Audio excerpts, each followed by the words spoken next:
Esta é a quarta edição do ciclo Um Tema, uma Autora, um Texto, que foi uma iniciativa da docente de Filosofia e Género, que tem estado a colaborar com o Praxis e que foi originalmente da professora Fernanda Henriques e que nós temos muito gosto em continuar a dar continuidade e achamos que é uma iniciativa importante.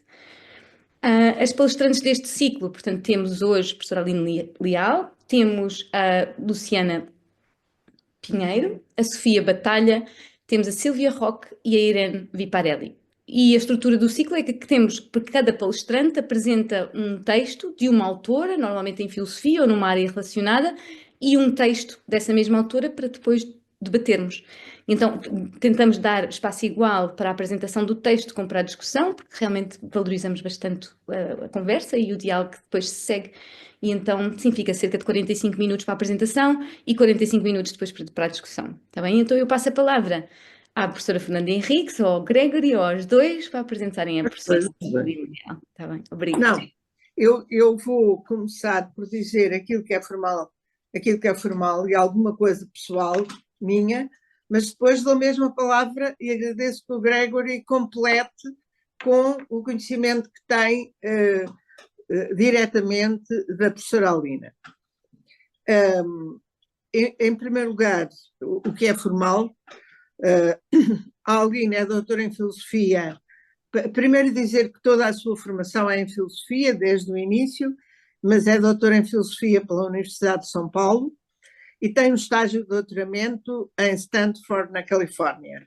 É também mestre em Filosofia, como eu já disse, porque toda a sua formação é Filosofia, e tem um pós-doutoramento em Filosofia na Universidade do Oeste do Paraná. As suas áreas de pesquisa são a teoria do conhecimento, a filosofia da ciência, a lógica, a ética, as questões de género, o racismo e o feminismo negro. É professora na PUC Paraná. Das suas publicações, que são várias, tem vários artigos, quer na área da filosofia da ciência, quer na área do feminismo. Tem um livro publicado, Paul Feyerabend e as possibilidades relacionais da ciência. Foi o que eu encontrei realmente na net. Mas eu também encontrei na net os textos da Alina e li-os, os que estavam disponíveis eram bastantes, os artigos, e realmente tenho que partilhar aqui que foi um gosto lê-la.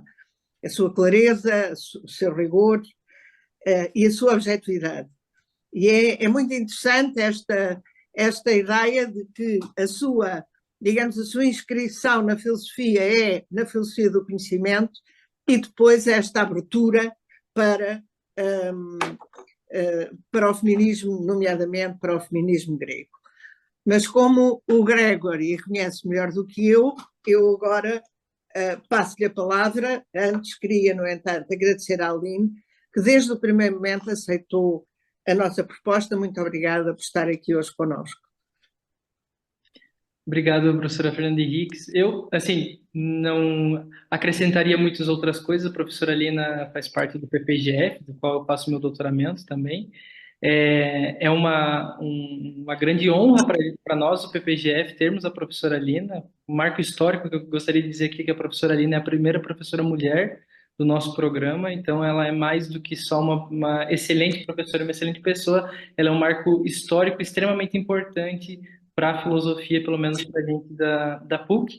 E além de todas essas obras já comentadas pela professora Fernanda, eu comentaria também uma recente publicação, que é uma das obras muito importantes escritas pela professora Lina, que é a Enciclopédia Mulheres na Filosofia, que foi publicada pela editora Vozes, foi lançado no final do ano passado, né, professora Lina, em dezembro.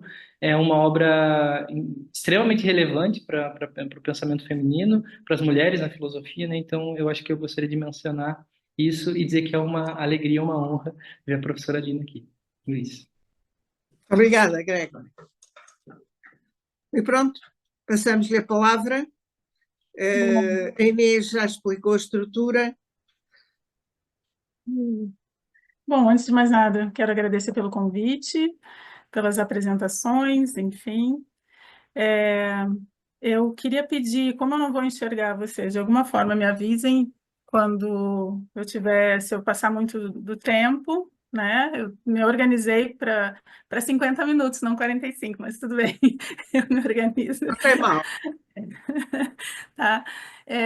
Mas, enfim, eu vou aqui, essa análise desse texto, eu vou contextualizar, né, brevemente, Lélia, quem foi Lélia, contextualizar o texto em si, que é importante a gente entender que esse texto foi publicado em 1988, então o que ela está falando é a partir da realidade de 1988, mas que se estende, muitas das questões que ela apresenta ali, se estendem nas reflexões das questões raciais, étnico-raciais e de gênero, né? E alguma pitada de questões de classe aí. Eu vou só minimizar vocês para ver se eu acho aqui. Então, é um tema, uma autora, um texto. E aqui é importante que a gente está falando de Lélia, uma mulher negra, e que está falando a partir de uma perspectiva de mulheres não brancas, né, no contexto vamos dizer assim, América Latina, né? Então, ela fala a partir da sua experiência conectada à experiência de mulheres não brancas nesse território. Então, ela amplia essa reflexão, sem deixar de lado toda a reflexão no que se refere à questão negra, vamos dizer assim, né? E o texto Por um Feminismo Afro-Latino-Americano é essa conexão desses pontos. Então, brevemente, né, em função do nosso tempo, Lélia Gonzalez, ela foi uma ativista negra, ativista de gênero, uma antropóloga, filósofa, historiadora. Ela é muito mais conhecida no contexto da antropologia e da história do que no contexto da filosofia, enquanto uma filósofa. Ela foi uma filósofa... Aline, está a partilhar o ecrã ou não? Deixa eu ver aqui... Assim, professora Fernanda. Sim, nós estamos a ver. É que eu não estou a ver. Pronto, tudo bem. Ok, tudo bem. Deu? Se é pelo celular, a professora tem que mudar a visualização. Mas eu há bocado vi, e agora não. Pronto, tudo bem, não se preocupe. Querem que eu tire? Eu posso tentar compartilhar de outra forma. Não, professora Lina, tá tudo certo já. Acho que é alguma coisa no celular da professora Fernanda. Ah, tá. Enfim. Só que agora eu tô vendo isso aqui, o que que eu queria tirar. Não sei se vocês estão enxergando o mesmo que eu. A gente tá vendo só o seu slide, só a sua apresentação de slides. Ah, então deixa assim, porque eu tô vendo uma outra coisa aqui que aparece na minha, na minha tela. O slide pequenininho em cima. Mas, então, voltando, né? Lélia, ela não hoje em dia está tendo esse resgate, vamos dizer assim, dentro do contexto, né, da filosofia, sobretudo no Brasil, da Lélia enquanto filósofa, né? Ela teve formação em filosofia, ela estudou os clássicos, vamos dizer assim, da filosofia, mas ela é muito mais reconhecida como uma historiadora. E um ponto importante que algumas pessoas têm dúvidas, né?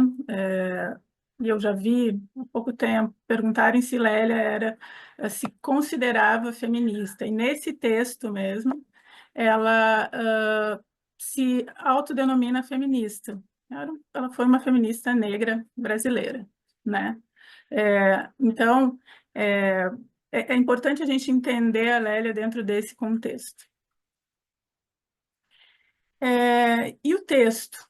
Esse é um artigo relativamente curto, mas que tem muita informação.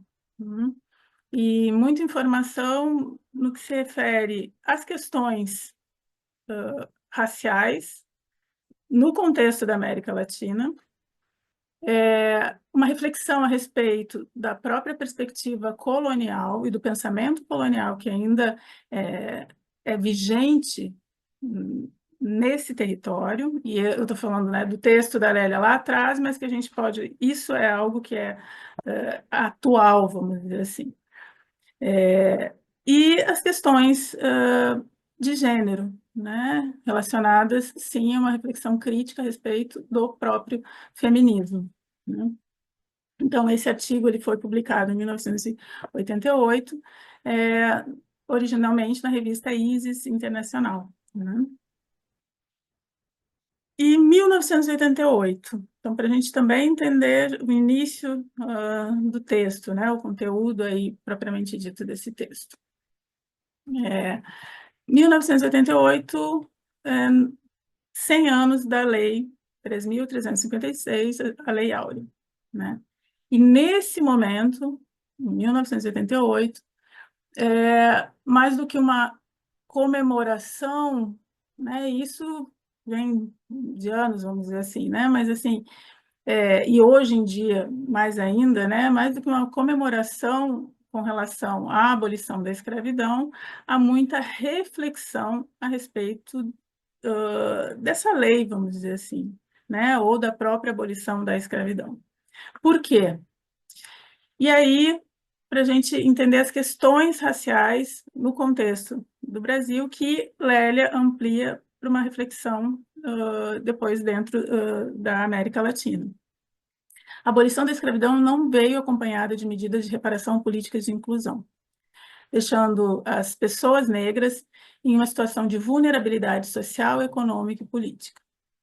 E aí, esses 100 anos da abolição, nesse texto, em que esse texto foi escrito, esse momento de reflexão sobre as desigualdades raciais no Brasil e, né, nesse território latino-americano, né? As reflexões de Lélia voltam-se muito em vários textos para o contexto brasileiro, né? Essas desigualdades, elas são fruto do quê? Por quê? Né? Por que as narrativas, no contexto brasileiro agora, focando, dessa sociedade multirracial, né? Por que nesse contexto, a gente fala de desigualdade racial? Então, esse é um ponto de reflexão. E aí entra toda uma reflexão política mesmo, né? O que aconteceu com essas pessoas quando foi assinada a Lei Áurea? Foram deixadas à sua própria sorte, quando se coloca que não houve nenhuma política ou medida de reparação aí, né? De ajuda a essas pessoas para que elas conseguissem se incluir, né? Ou transitar num contexto social. Então, esse texto, ele foi escrito dentro desse contexto de reflexão racial, ou das desigualdades raciais no Brasil. E aí vem, cito, né, Lélia, nesse primeiro momento. Para nós, homens e mulheres negros, nossa luta pela libertação começou muito antes desse ato de formalidade legal e continua até hoje. Nosso compromisso, portanto, é no sentido de que, ao refletir sobre a situação do segmento negro como parte constitutiva da sociedade brasileira, ela possa olhar para si e reconhecer em suas contradições internas as profundas desigualdades raciais que a caracterizam. Isso em 1988 e isso hoje em dia. Nesse sentido, as outras sociedades que também compõem essa região, esse continente, chamado América Latina, dificilmente diferem da sociedade brasileira. Então, o que ela está querendo dizer aí? Tem uma questão racial, étnico-racial, que a gente tem que considerar para compreender as desigualdades sociais desse território, né? Não dá, e aqui ela, depois mais adiante ela aponta isso, né, no texto, na metade do texto, para o final, não dá para considerar só uma análise a partir de uma perspectiva de classe. Tem que considerar a análise das desigualdades sociais a partir de uma perspectiva racial, étnico-racial, né, quando a gente está falando da América Latina. Então, ela começa a sua reflexão a partir desse ponto que é a questão das desigualdades raciais. E aí, olhando para tudo isso, qual seria o objetivo do texto? Porque o texto é o quê, né? O texto ele vai falar de um feminismo, né? Então, vai falar de questões de gênero, vai falar desse feminismo afro-latino-americano. Então, qual é o objetivo desse texto dentro dessa reflexão racial? É enxergar o lugar das mulheres racializadas, né? Seja, vamos dizer assim, no contexto de ênfase da existência de uma sociedade racista, seja num contexto em que essa sociedade não só é racista, mas é estruturada dentro do patriarcado, e um patriarcado que provoca ou causa, vamos dizer assim, opressões de gênero. E é aí que ela se coloca dentro, a partir da sua experiência, né, enquanto uma mulher negra, na tentativa de compreensão de como tudo isso opera. Então, esse texto ele é dividido né, por um feminismo afro-latino-americano. O primeiro é dividido em 3 partes. O primeiro momento, ela trabalha o feminismo e o racismo. Então, ela começa a trazer, ela foca na questão racial e aí ela começa a trazer as questões de gênero, né, refletindo a respeito dos movimentos feministas e qual o lugar das mulheres não brancas nesses movimentos. Num segundo momento, ela começa a trabalhar a questão racial na América Latina, para conseguir entender toda a estruturação dessa sociedade nesse território, do que ela denomina de uma sociedade que se estrutura a partir de hierarquias dadas a partir da própria perspectiva do colonizador. E que, nesse território, essas hierarquias, né, e as opressões advindas dessas hierarquias, elas se reproduzem. E um terceiro momento, então, depois de fazer toda essa uma análise, uma breve análise histórica, ela volta à questão do próprio feminismo afro-latino-americano. Que feminismo é esse? E ela salienta muito um ponto do feminismo afro-latino-americano, que depois eu também vou retomar isso, mas é um ponto importante que tem como elemento essencial o aspecto racial. É importantíssimo isso, né? Então, são esses 3 momentos do texto. E aí ela tenta, a partir disso, né, contribuir com esse debate feminismo latino-americano, e até para a gente entender o porquê ela inicia, né, dentro dessa reflexão racial, porque o feminismo afro-latino-americano tem como principal aspecto a perspectiva racial, né? Então, aqui ela nos diz o seguinte: tentarei mostrar que dentro do movimento de mulheres, as negras e as indígenas são um testemunho vivo dessa exclusão. Por outro lado, com base em minhas experiências como mulher negra, tentarei destacar as iniciativas de aproximação, solidariedade, respeito, a diferença por camaradas brancas efetivamente comprometidas com a causa feminista. A essas mulheres e exceções eu chamo de irmãs. Ela traz essa afirmação no início do texto, mas ela traz também no final, porque tem um elemento aí que é importante, que eu acho que Lélia tenta enfatizar, que o feminismo afro-latino-americano não se sustenta ou não está fechado nele mesmo. Deve haver interação com o movimento, vamos dizer assim, ou com aquelas mulheres que efetivamente querem a libertação de todas as mulheres das distintas culturas e formas que essas mulheres possam assumir de existência, né? Sem homogeneizar essas mulheres, né? Considerando a sua diversidade mesmo. Então, ela diz assim, considerando a diversidade de mulheres, considerando esse aspecto racial como importante para o movimento feminista, a gente pode ampliar o próprio movimento feminista como um todo. Então, a ideia dela é um pouco essa, não é a fragmentação desse movimento, mas é o fortalecimento de mulheres que não são reconhecidas dentro do movimento feminista, que ela identifica o movimento feminista, no sentido que não considera as questões raciais. E aí o feminismo e racismo aí, né? Aí ela começa a trabalhar e a analisar nessa sessão os movimentos, ou o movimento feminista. E ela reconhece toda a importância desse movimento para reflexão e para mudança, né? Reflexão de questões importantes, não só para as mulheres, mas para distintas causas, vamos dizer assim, como as causas relacionadas às questões de sexualidade, né?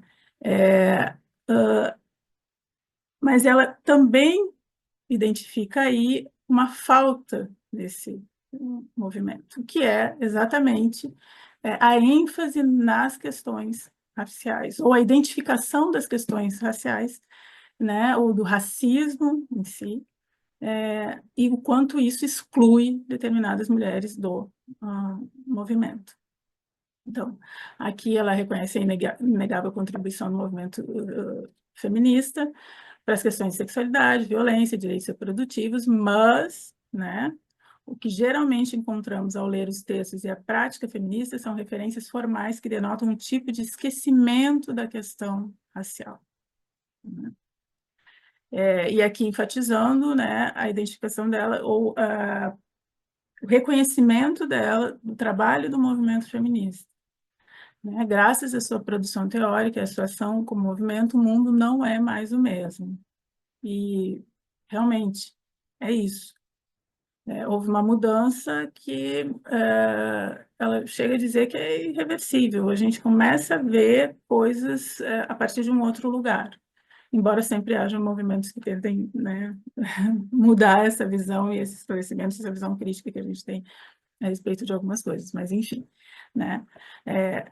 E ela está apontando aí, olha, embora esse movimento ele tenha contribuído muito para as relações sociais, nas questões, né, das mulheres e das questões de sexualidade, deixou de lado as questões raciais.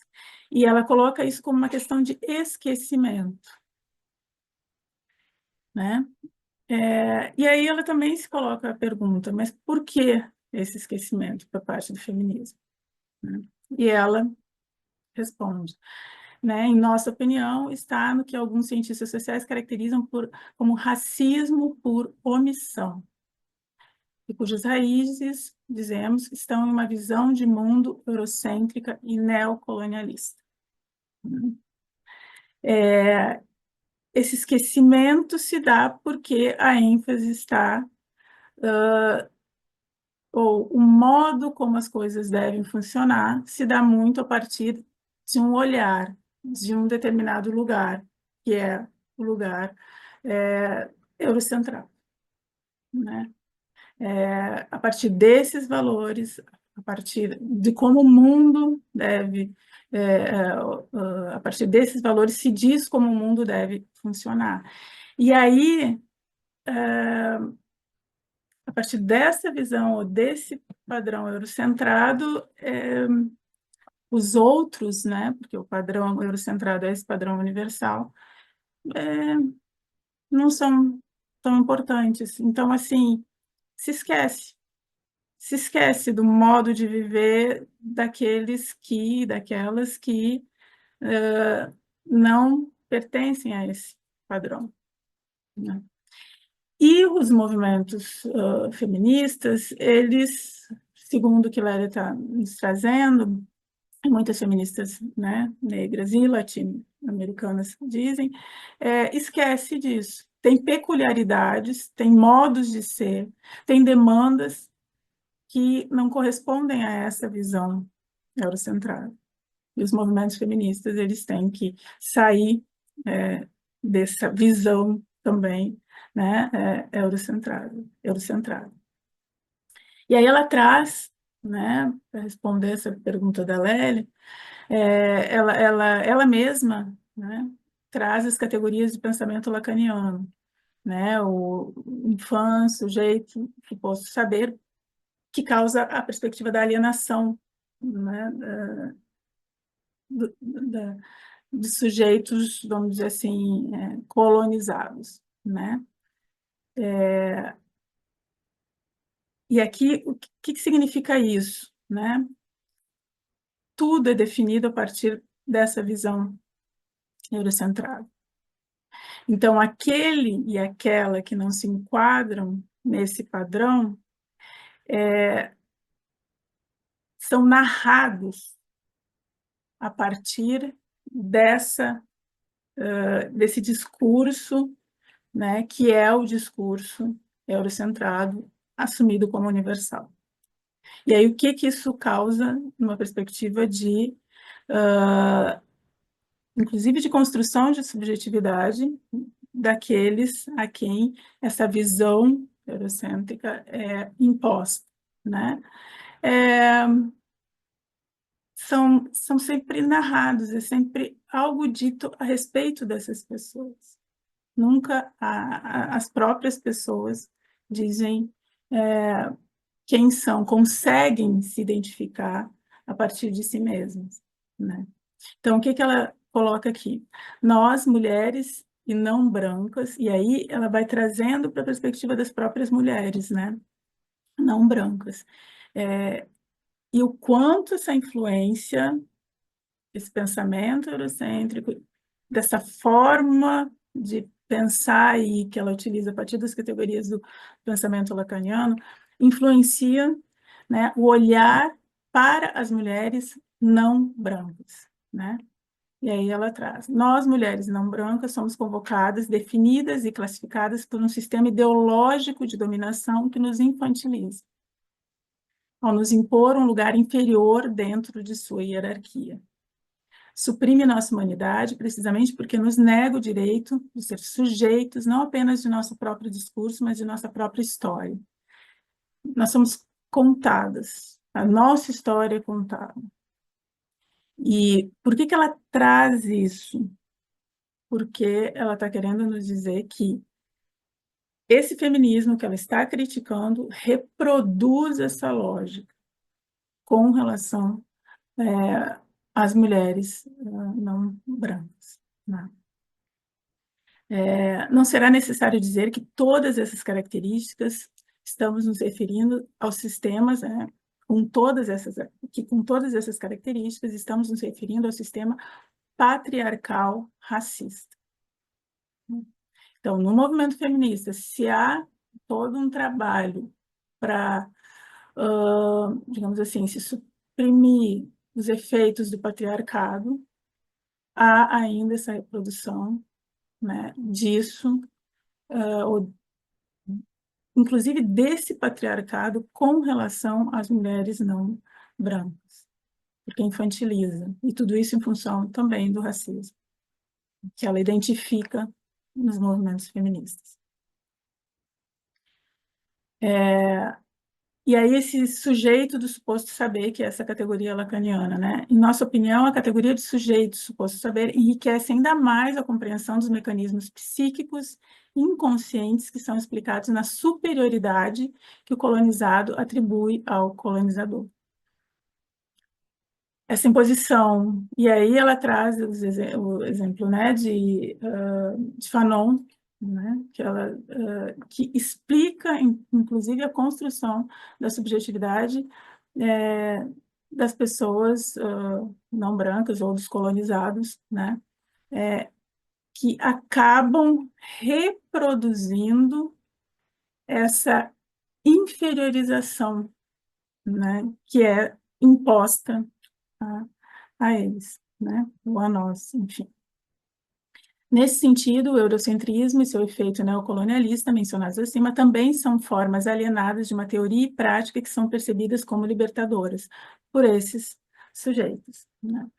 Por tudo isso, o feminismo latino-americano perde muito de sua força, abstraindo um fato da maior importância: o caráter multirracial e pluricultural das sociedades da região. Esse texto da Lélia é um recado para quem? É um recado dos movimentos feministas, é um recado dos movimentos étnico-raciais, vamos dizer assim, sobretudo para os movimentos negros, dos quais ela fazia parte, e é um recado, eu diria assim, para as próprias mulheres não brancas conseguirem entender o quanto também reproduzem tudo isso que é imposto a partir de uma perspectiva colonial, né? Então, ela vai trabalhando com esses elementos, né? Quando ela coloca aqui, ó, perde muito de sua força abstraindo um fato da maior importância, caráter multirracial e pluricultural das sociedades da região, se diz o seguinte, a experiência diversa, e aí eu vou focar na questão das mulheres nesse território, não é considerada quando se tenta compreender, né, o lugar dessas mulheres, seja nos movimentos feministas, negros e tudo mais. Então, e muitas vezes as próprias mulheres não brancas, ou a gente pode dizer assim, racializadas, reproduzem isso, né? Porque isso é imposto de tal forma que a construção de subjetividade das pessoas nesse território se dá com a reprodução daquilo que dizem sobre elas, né? Aquilo que é dito em terceira pessoa, pelo, como ela traz aqui, colonizador. Então, esse é um aspecto que ela traz dessa análise, né, vamos dizer assim, feminismo e racismo, nesse item aí do texto, que é feminismo e racismo, né? As análises práticas que esquecem a dimensão racial dos movimentos feministas são consequências de sociedades hierárquicas que escondem a questão racial. Escondem, esquecem, né? E esquecem por quê? Né? Por causa desse racismo por omissão. E por que que se dá esse racismo por omissão dentro desse território? E aí ela vai para o segundo elemento, né, aqui do texto, o segundo item do texto, né? E aqui que eu não estou conseguindo diminuir isso, deixa eu ver se eu consigo colocar em outro lugar, que está em cima do meu texto aqui.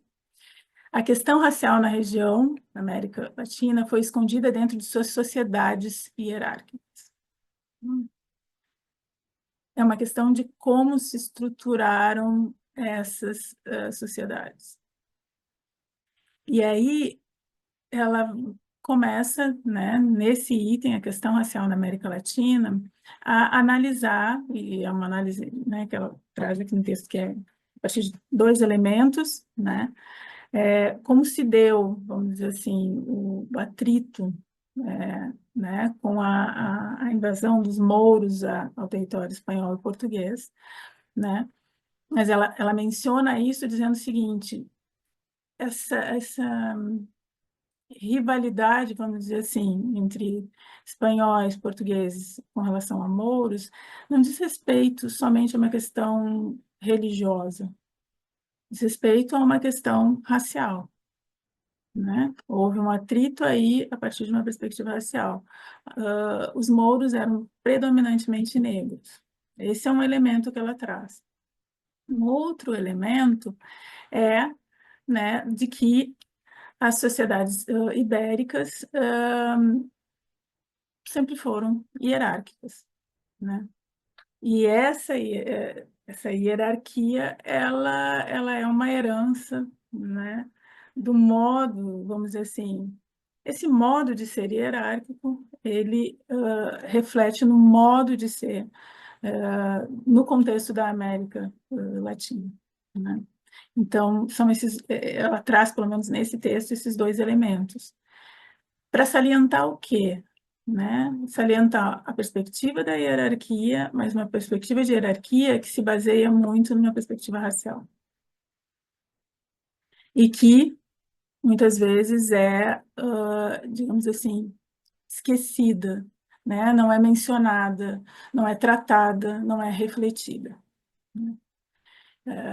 E aí, né, cito, nesse tipo de estrutura onde tudo e todos têm o lugar certo, não há espaço para a igualdade, especialmente para diferentes grupos étnicos, como os mouros e os judeus, sujeitos a um controle social e político violento. Na América Latina, a gente tem a herança desse tipo de sociedade. A gente tem a reprodução desse tipo de relações hierárquicas. É isso que ela está dizendo. E como, dentro desse contexto, lidar, né, com as diferenças ou as desigualdades raciais. Primeiro, me parece que é a gente se conscientizando da reprodução dessa forma hierárquica de se relacionar, de pensar, de agir e tudo mais. Mas é isso aí que eu estou falando. Deixa eu ver aqui. E aqui, herdeiras históricas das ideologias da classificação social, racial e sexual. Então, ela está falando das regiões da América Latina, bem como das técnicas legais e administrativas das metrópoles ibéricas. As sociedades latino-americanas não puderam deixar de se caracterizar como hierárquicas, como eu falei anteriormente. Estratificadas racialmente. Elas apresentam um tipo de contínuo de cor que se manifesta em um verdadeiro arco-íris classificatório. E aí ela traz o exemplo, né, do Brasil. Existem mais de 100 denominações para designar a cor das pessoas. Nesse contexto, a segregação de mestiços, índios ou negros se torna desnecessária, porque as hierarquias garantem a superioridade dos brancos como grupo dominante. Então, esse é um histórico que ela está fazendo desse contexto da América Latina.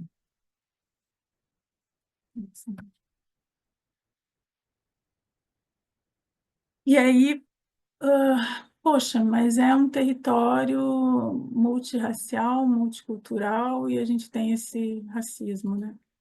E é aí que ela traz esse aspecto que é da sofisticação do racismo nesse contexto, porque, enfim, isso vai culminar com o que a gente denomina do mito da democracia racial e que causa muita confusão, né, na identificação do racismo nesse contexto.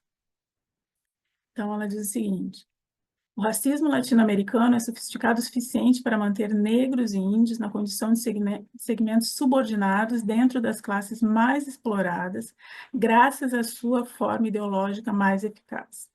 A ideologia do branqueamento, tão bem analisada pelos cientistas brasileiros, transmitida pelos meios de comunicação de massa e pelos aparatos ideológicos tradicionais, reproduz e perpetua a crença de que as classificações e valores da cultura ocidental branca são os únicos verdadeiros e universais. A imposição desses valores, né? Digamos assim, o privilégio de ser branco. E toda essa perspectiva, né, dessa ideologia mesmo no branqueamento. É melhor ser branco. E por que que é melhor? Né? Bom, por vários fatores, características que vão desde a inteligência, e tudo isso é dito, é repetido, é transmitido. Né? Então, isso é muito importante, a gente entender. Né? Uma vez estabelecido o mito da superioridade branca, prova... Desculpa, eu vou ter que trocar. Eu estou trocando aqui uma coisa que aparece para mim, porque senão eu não enxergo. Uma vez estabelecido o mito da superioridade branca, prova sua eficácia pelos efeitos da violência, desintegração e fragmentação da identidade étnica produzida por ele. E aí é que está. Né? Se é um privilégio ser branco, há um desejo de se tornar branco. Limpar o sangue, como se diz no Brasil. Isso é internalizado com a consequente negação da própria raça, da própria cultura. Isso, durante anos, isso atualmente a gente encontra ainda, daí falando do contexto do Brasil. né? E o próprio racismo, ele reforça essa, digamos assim, esse desejo, né, pelo branqueamento por parte de algumas pessoas racializadas, inclusive.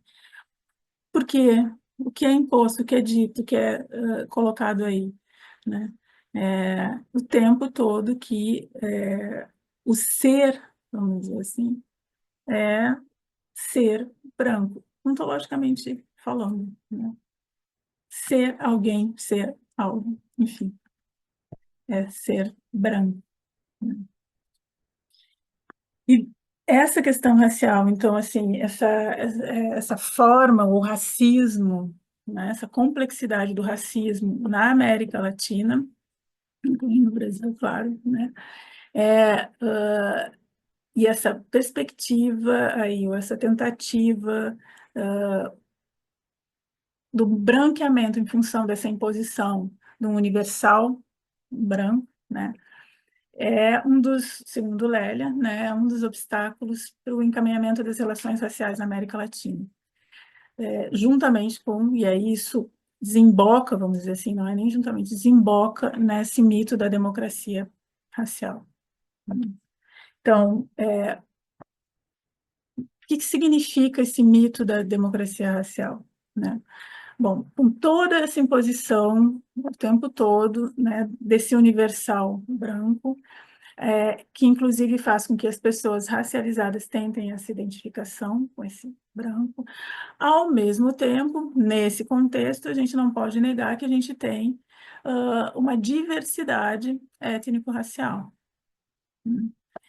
E toda essa perspectiva dessa diversidade étnico-racial cria, né, a ideia, e a partir de narrativas, e a partir de teóricos, enfim, de que há essa imposição, que não é dita, mas existe, e há essa ideia de que, nesse contexto multirracial, as pessoas convivem muito bem.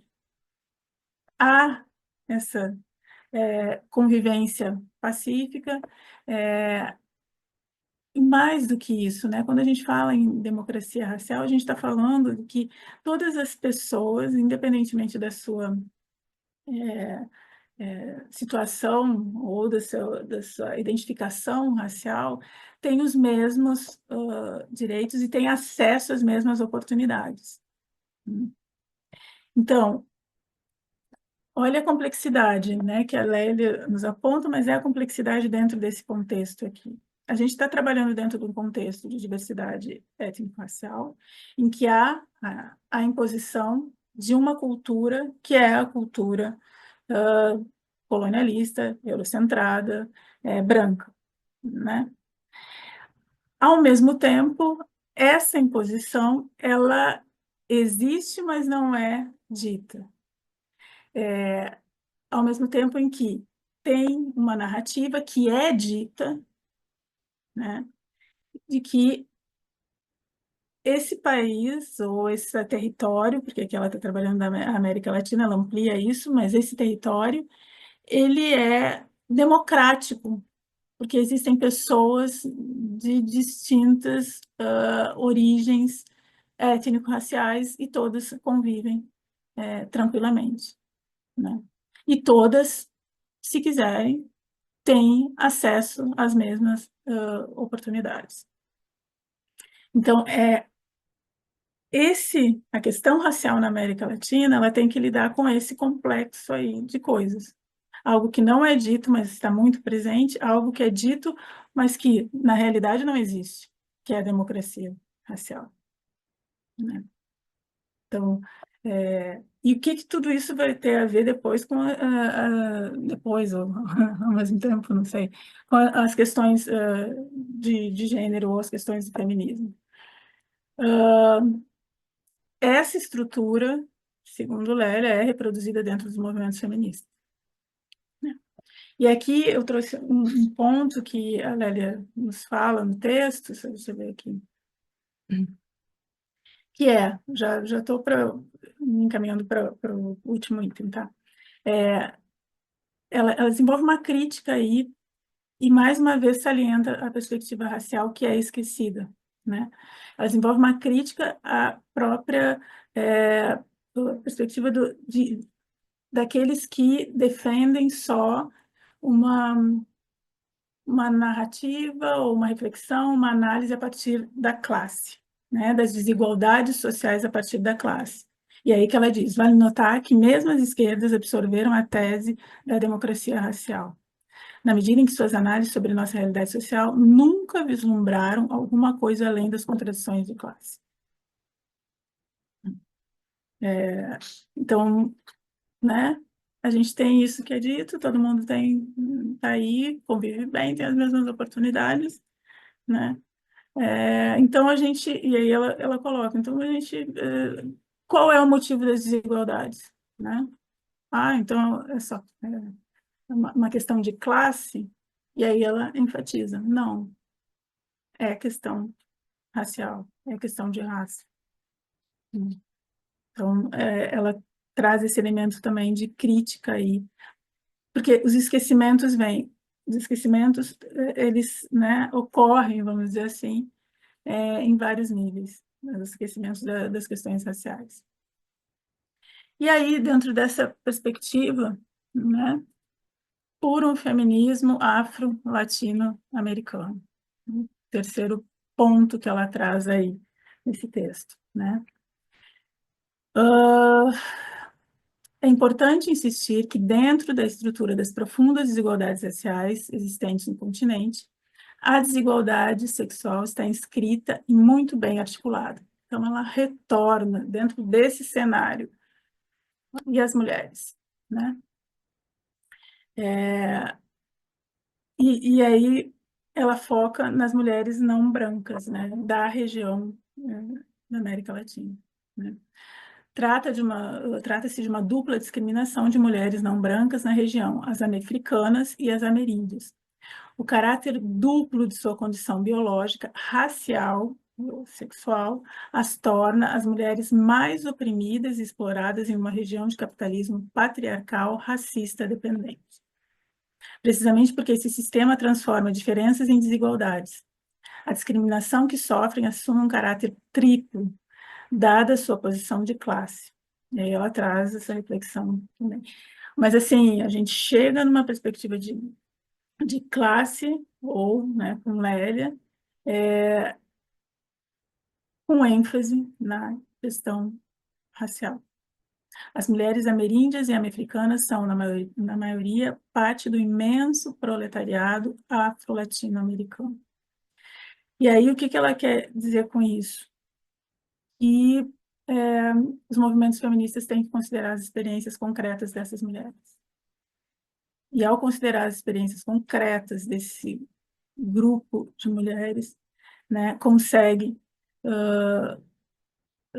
digamos assim, identificar, né, necessidades que muitas vezes não são contempladas quando se foca em demandas das mulheres, no sentido abstrato, vamos dizer assim, né? São as experiências dessas mulheres. E se a gente foca nesse proletariado, ele vai ser de mulheres racializadas.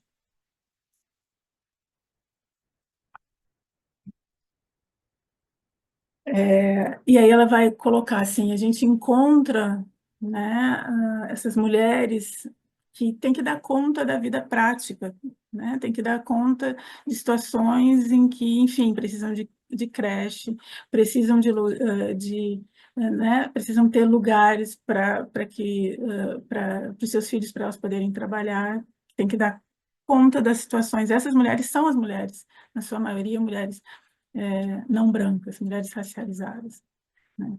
E aí ela vai dizer, e nos movimentos, olhando para os movimentos de mulheres, ou para as mulheres, para essas mulheres, a gente vai encontrar essas mulheres em movimentos que ela denomina de movimentos populares, não nos movimentos feministas, pelo menos da época dela, não em movimentos político-partidários, são movimentos populares, né, movimentos que pensam as questões, os problemas, as demandas concretas da vida dessas mulheres, né? Então, é aí que a gente vai encontrar essas mulheres, reivindicando direitos, né? E ela traz aqui também a importância dos movimentos indígena e negro. E por quê? Porque é nesses movimentos que muitas dessas mulheres conseguem, inclusive, identificar as opressões de gênero, né? Então, aqui, né, nessa citação que eu trago, ela está dizendo isso, né? Cabe aqui um fato importante de nossa realidade histórica. Para nós, americanas, do Brasil e de outros países da região, também para as ameríndias, a consciência da opressão ocorre, antes de tudo, por causa da raça. E a partir dessa consciência, essas mulheres vão para movimentos que são movimentos étnico-raciais, né? E quando entram nesses movimentos, né, já adiantando um pouquinho, elas identificam esse sexismo. E aí tomam consciência da opressão de gênero. Então, as mulheres, ou essas mulheres, as mulheres racializadas, né, tomam consciência das suas opressões, ou essa opressão racial, ela vem primeiro. E por que que ela vem primeiro? Por toda a situação, todo o histórico que ela traz no texto anteriormente, né? E toda a hierarquia que se estabelece a partir de uma perspectiva racial. A exploração de classe e a discriminação racial constituem as referências básicas da luta comum de homens e mulheres pertencentes a um grupo étnico subordinado. Por todo o modo como se estruturou a sociedade nesse território, por imposições e tudo mais, mas sobretudo essa perspectiva da hierarquia, né? Uma hierarquia baseada nas perspectivas raciais. Então, a consciência racial, ela vem, e aí essas mulheres entram em movimentos, né, ou têm maior identificação nos movimentos étnico-raciais, e nesses movimentos identificam a discriminação sexual. E aí surge essa consciência também, né? E aí ela coloca: nossos parceiros do movimento reproduzem as práticas sexistas do patriarcado dominante e tentam nos excluir da esfera de decisão do movimento. E é justamente por esse motivo que buscamos o movimento de mulheres, a teoria e a prática feministas, acreditando poder encontrar ali uma solidariedade tão cara à questão racial, à irmandade. Contudo, e aí ela diz, o que realmente encontramos são as práticas de exclusão e dominação racistas. E aí que vem a ideia, né? Ou é aí que há uma organização a partir dessas questões raciais, né, e de gênero, mas desse um agenciamento dessas mulheres a partir desse lugar delas de mulheres não brancas, racializadas e, digamos assim, mulheres e racializadas, vamos dizer assim, né? Juntando os dois elementos. E é por isso esse feminismo afro-latino-americano, porque tem que ter essa consciência que também dentro desse contexto afro-latino-americano deve emergir essa forma de se pensar mulher. No movimento de mulheres, e aqui uma crítica forte que ela faz, somos descoloridas ou desracializadas e colocadas na categoria simplesmente de popular, né, dentro de uma classe ali. Não é difícil entender que nossa alternativa em termos de movimento de mulheres foi nos organizarmos como grupos étnicos, e por isso essa ênfase no afro-latino-americano. Eu diria assim, é uma questão étnico-racial e territorial, né? Se reconhecer como desse contexto, para além do que é imposto em termos de uma colonização, né? É a partir do movimento negro que nos organizamos, e não do movimento de mulheres. No caso da dissolução de qualquer grupo, a tendência é continuar a militância dentro do movimento negro. Vou só colocar aí, onde, apesar de tudo, nossa rebelião e nosso espírito crítico ocorrem em clima de maior familiaridade histórica e cultural. Mas apesar disso, o que Lélia nos traz aí com relação ao próprio feminismo, e aquilo que eu já falei no início, né? Que é o seguinte, que é importante destacar que as relações do movimento de mulheres não são apenas compostas de discordâncias e ressentimentos com as latinas, como ela está falando, né?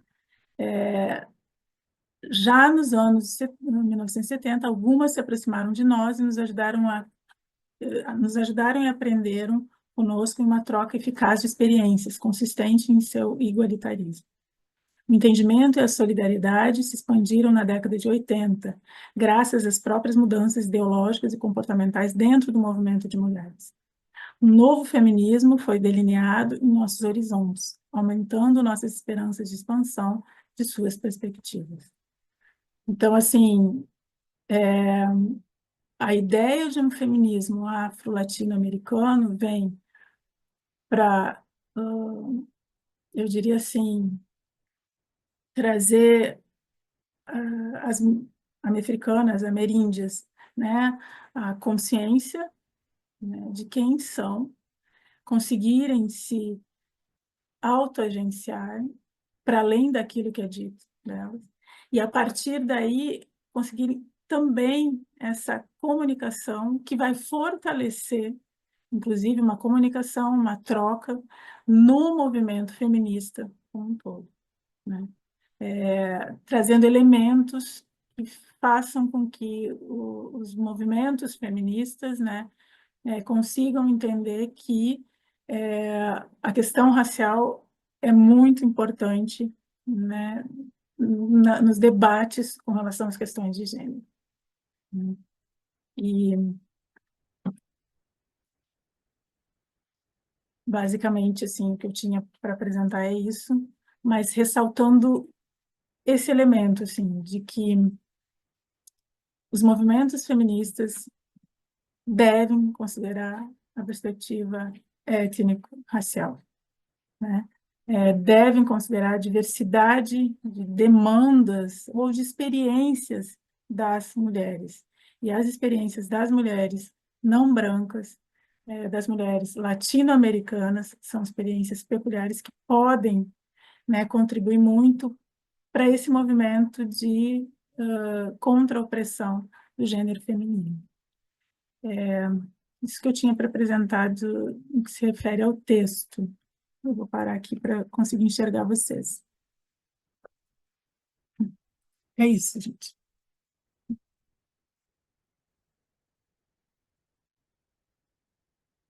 Muito obrigada, Lindo, foi ótimo, fantástico, muito interessante. Mas eu vou passar a moderação para a professora Fernanda, que foi quem a apresentou. Professora Fernanda, quer fazer a moderação das perguntas? Não estamos a ouvir. Também não. Não a estamos a ouvir. Então, se calhar, Ana, queres fazer? Não? Ok. Então pronto, eu passo a fazer então a moderação, está bem? Então, quem quiser, vamos fazer se calhar, se não se importe, vamos fazer, recolhemos 2 ou 3 perguntas para depois responder, que é para dar a oportunidade para termos mais perguntas, pode ser assim? Sim? Ok. Então, se quem tiver perguntas, puder pôr a mão ou fazer algum sinal para eu poder ver, ok, tenho o Helder Tel do Praxis.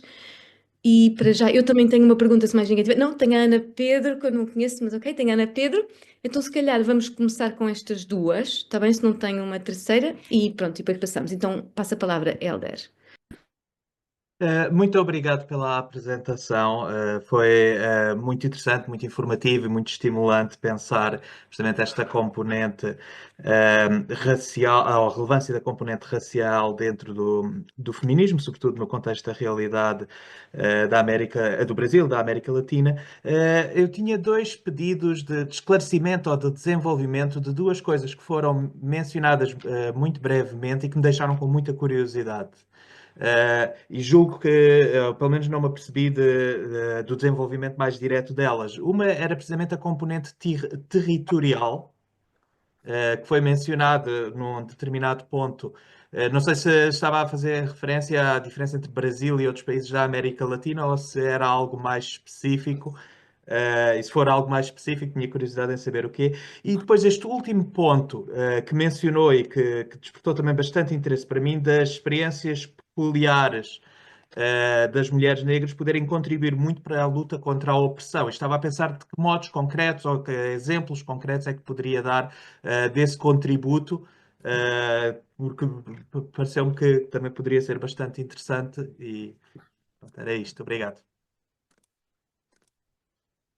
Já me ouve? Então também depois me queria inscrever, está bem? Agora não te ouvimos, é a ti, Inês. Tens o microfone desligado.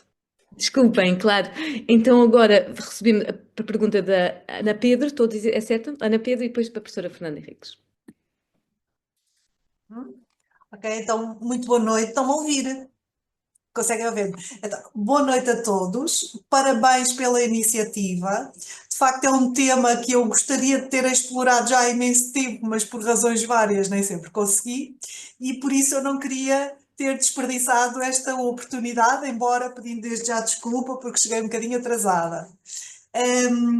Gostei muito, parabéns pela intervenção, foi de facto muito contundente nas questões que emergem hoje, até em relação às questões ambientais, não é? Dos grupos minoritários não considerados e, se quisermos ir mais longe, para as questões da democracia. De uma forma mais objetiva, queria colocar duas questões. Se calhar por desconhecimento meu, e por isso ajuda nas respostas. A primeira é, referiu-se sempre a uma sociedade hierarquizada. E a minha pergunta é, embora percebendo o contexto em que falou, ou da forma a que se referiu a ele, é possível não existir uma sociedade não hierarquizada? As relações não são elas sempre assimétricas e hierarquizadas? Como fugir a essa dominação? Bom, eu sei que há aqui muitas perspectivas, mas elas são eficazes o suficiente? Essa era uma pergunta. A outra, parece-me contraditório, mas sou eu a olhar do lado de fora, quando se referiu por variadíssimas vezes à mulher não branca. Então vamos lá ver, o referencial continua a ser branco. Essa é a forma de falar.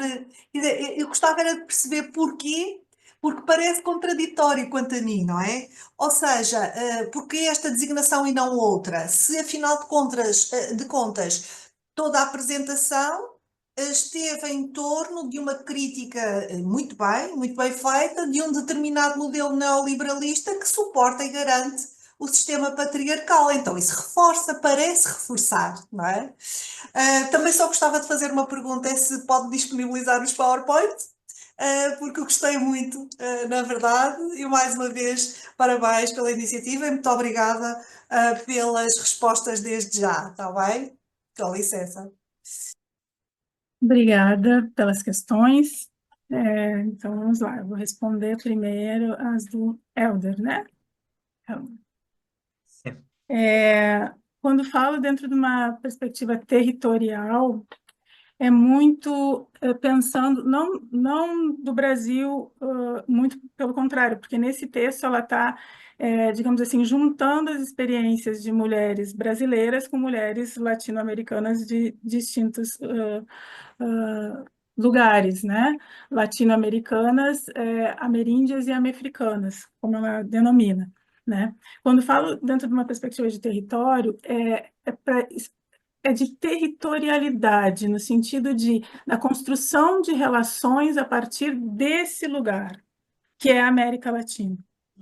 Então, assim, quando a gente fala de uma perspectiva racial ou étnico-racial, enquanto mulheres racializadas ou não brancas, depois eu vou responder isso, a gente não está falando mais a partir, por exemplo, né, enquanto mulher negra, de um referencial africano.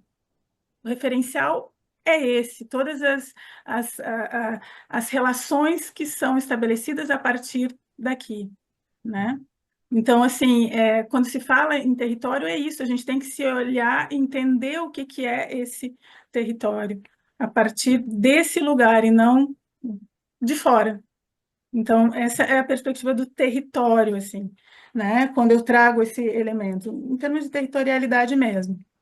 E exemplos de como as mulheres negras podem, ou a luta, né, ou as demandas das mulheres negras podem contribuir para o movimento feminista mais amplo.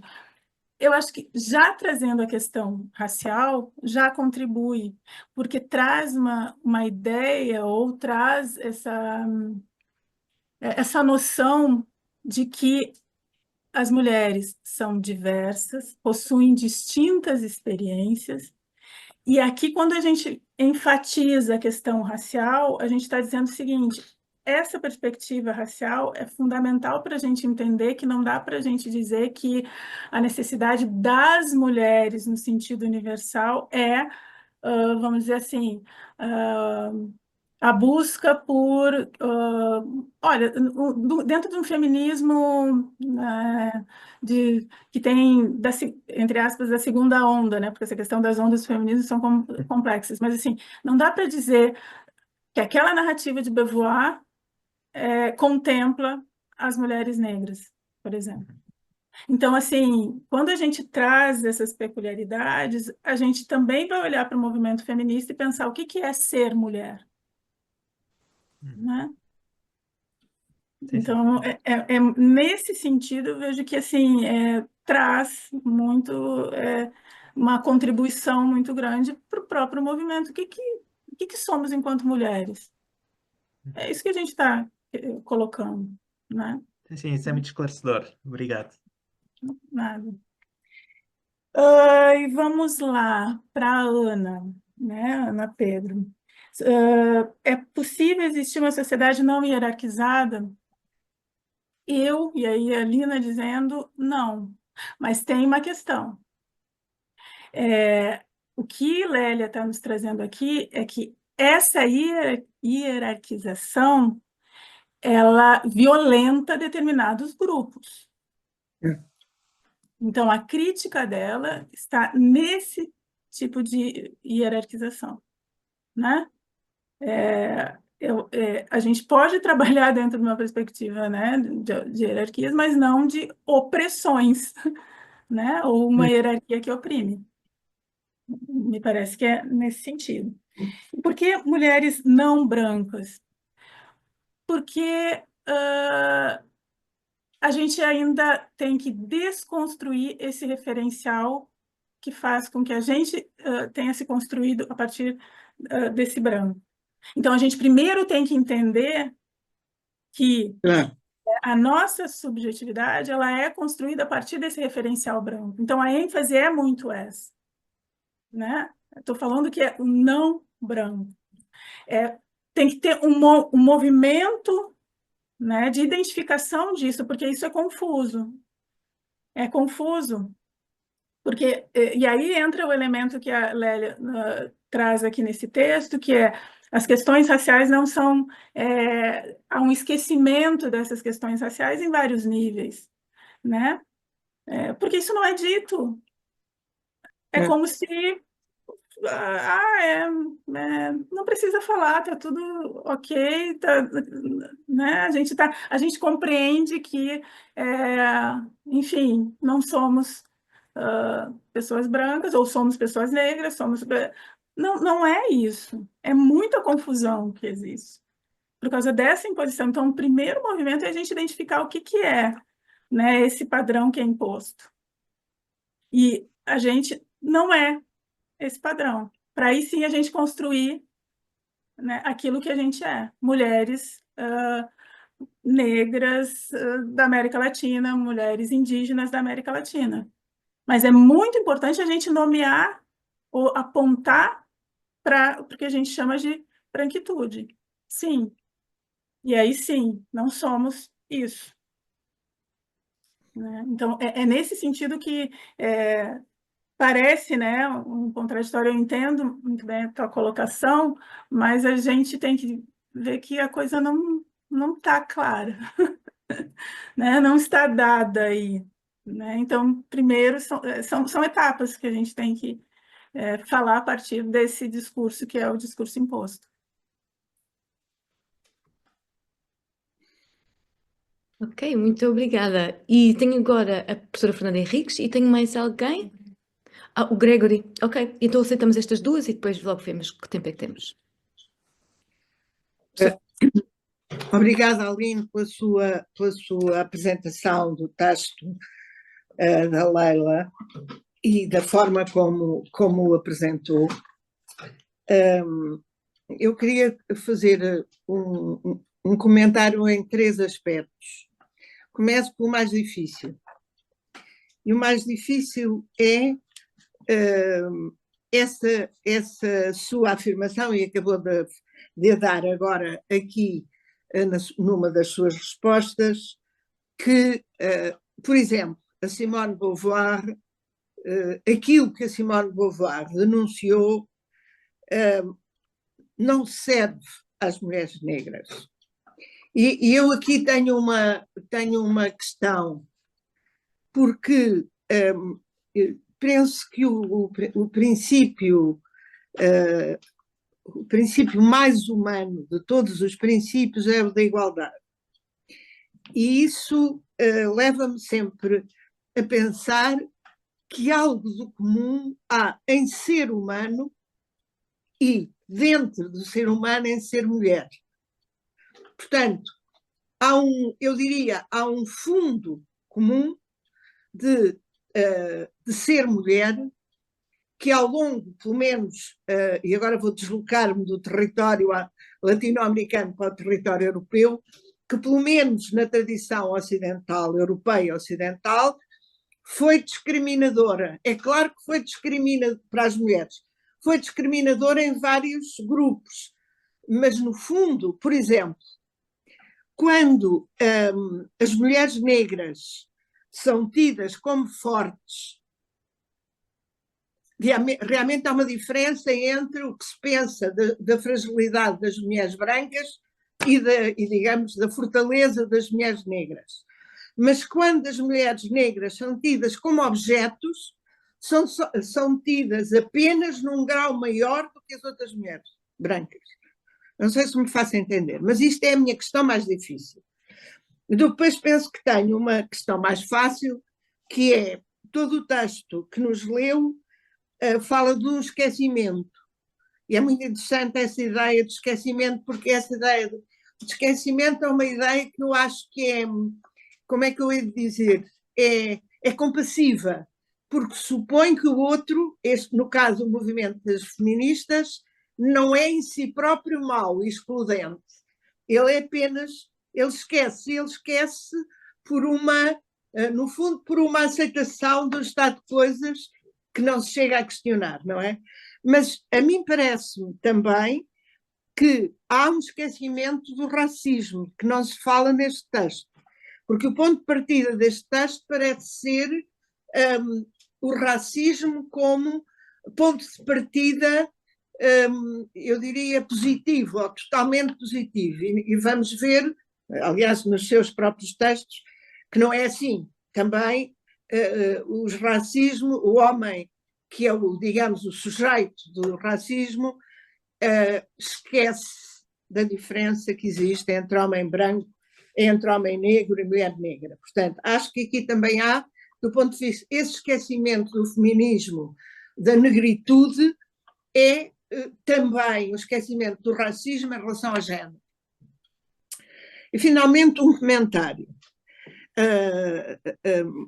A Aline estava a falar, e eu estava-me a lembrar também do movimento da América Latina, um movimento teológico da América Latina, que, no fundo,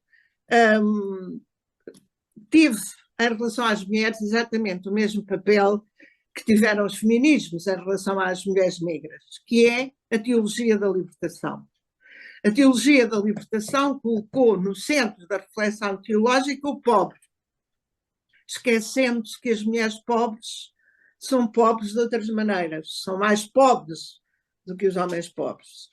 E a questão está em que todas as teologias feministas críticas fazem esta denúncia, nomeadamente aquela que estudei melhor, que foi a Schussler Fiorenza, fazem esta crítica. É que, no fundo, a teologia da libertação, que em si mesmo é uma libertação, era sexista, porque nem sequer admitia que se pudesse incorporar na análise da pobreza a diferenciação de género.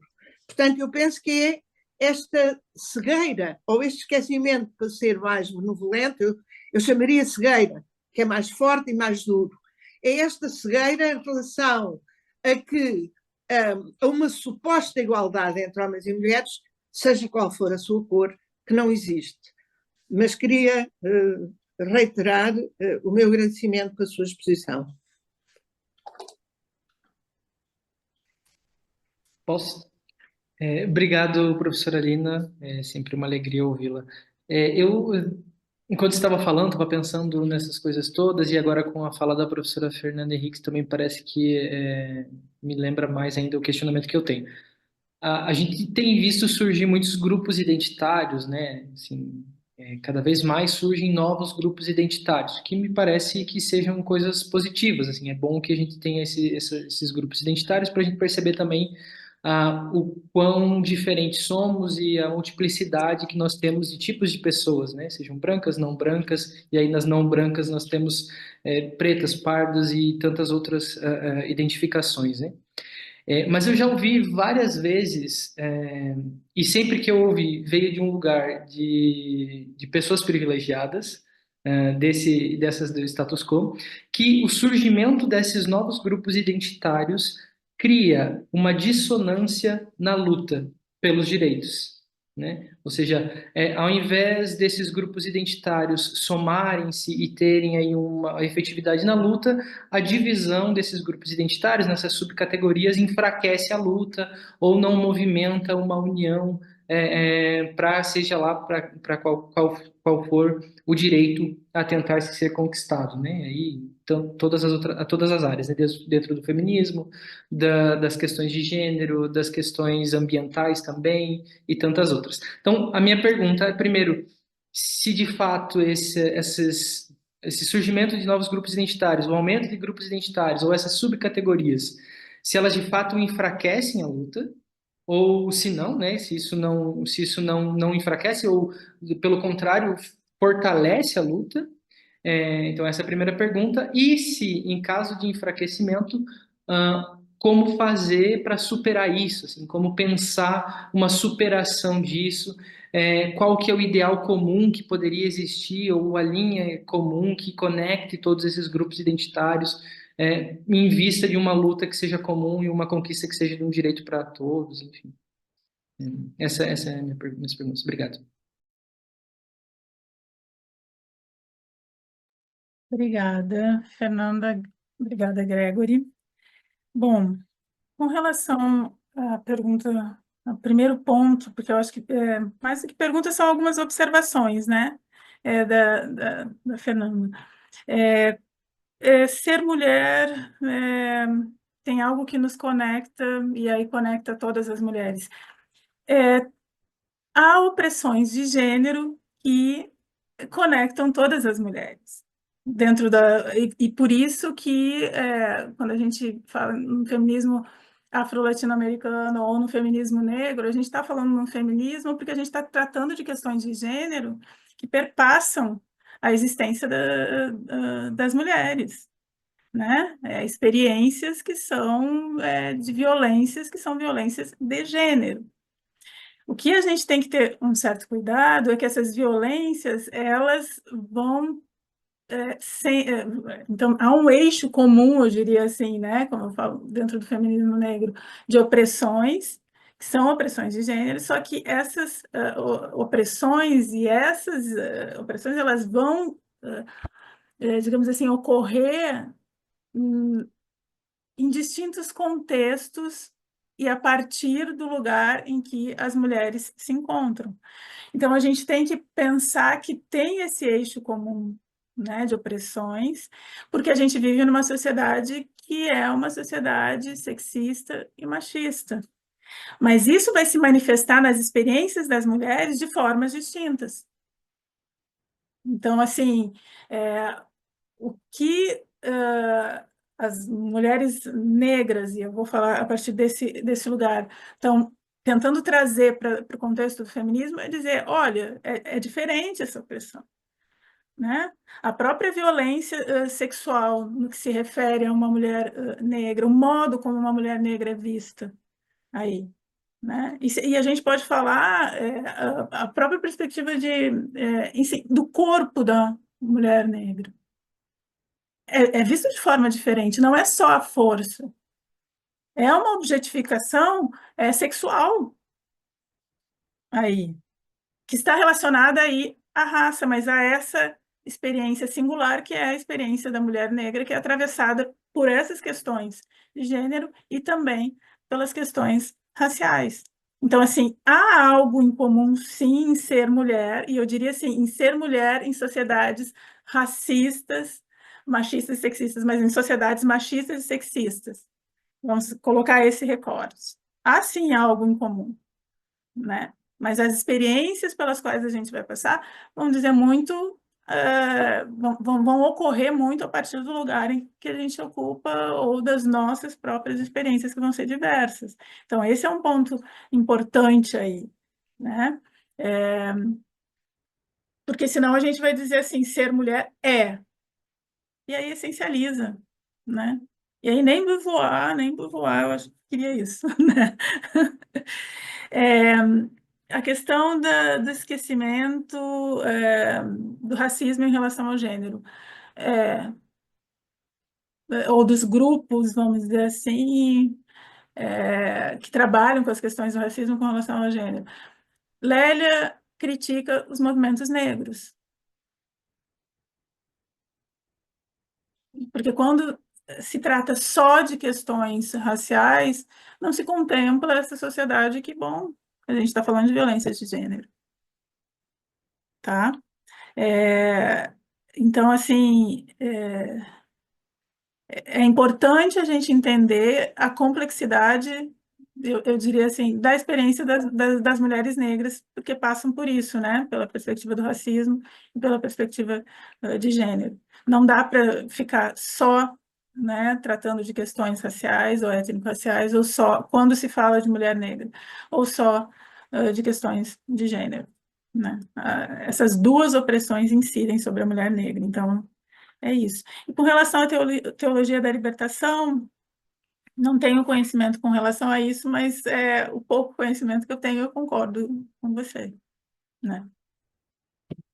Esquecem, né, várias coisas, sim. Tá mutada. Foi assim, quer dizer, os primeiros textos, os primeiros encontros, de facto, não percebiam a importância de falar do género dentro da pobreza. E, no fundo, estavam focados apenas na pobreza e não estavam. E por isso é que a sua intervenção me fez completamente lembrar o que se Claro. passou nessa fase inicial da teologia Claro. da libertação. Obrigada. Muito obrigada. Obrigada. E, Gregory, então, esse é um ponto que eu penso bastante, que você trouxe, né? As dissonâncias na luta, sobretudo dentro de grupos ditos identitários, né? Eu acho que, assim, mais do que focar na criação de vários grupos ou os vários grupos identitários, é entender o quão profunda é a reflexão desses grupos. Para mim é muito importante, porque é a partir dessa profundidade ou a partir de uma consciência, né, da sua situação, ou vamos colocar aqui entre aspas, da sua identidade dentro desses grupos, é que esses grupos eles vão ajudar na luta ou não. Para mim é fundamental. Sabe por quê? Porque, assim, a gente os grupos minorizados, vamos dizer assim, ainda está em posição de desvantagem. Eu falo grupos minorizados porque, assim, no Brasil, pelo menos, né, negros são a maioria, mas são os grupos minoritários. Não, são minorizados, né? A gente é colocado num lugar menor ali. Então, eu acho que o principal ponto é os membros desses grupos terem total, ou nem sempre, né, nunca a gente tem total consciência, mas terem uma conscientização e uma postura crítica das suas pautas. Isso é fundamental, porque senão a gente é cooptado, né, por um sistema que, no final das contas, não quer que a gente exista dentro desse contexto. E aí a gente se perde aí. Então, mais do que o surgimento aqui e ali, a gente vê, qual é desse grupo? O que está propondo? E com relação ao teu outro ponto, né, a criação de novos grupos identitários.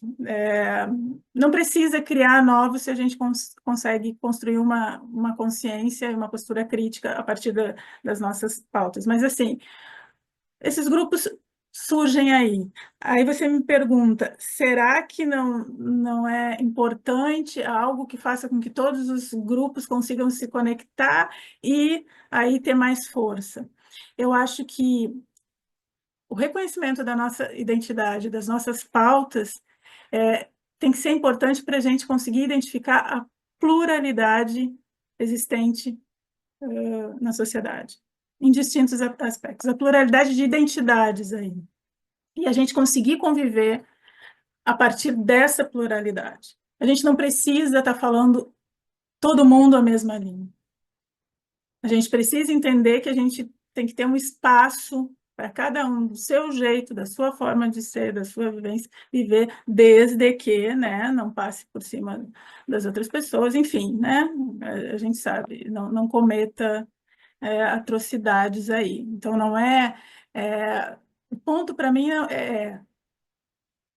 efetivamente a gente assumir uma causa de forma crítica e reflexiva, tá? Para não se deixar cair por, né?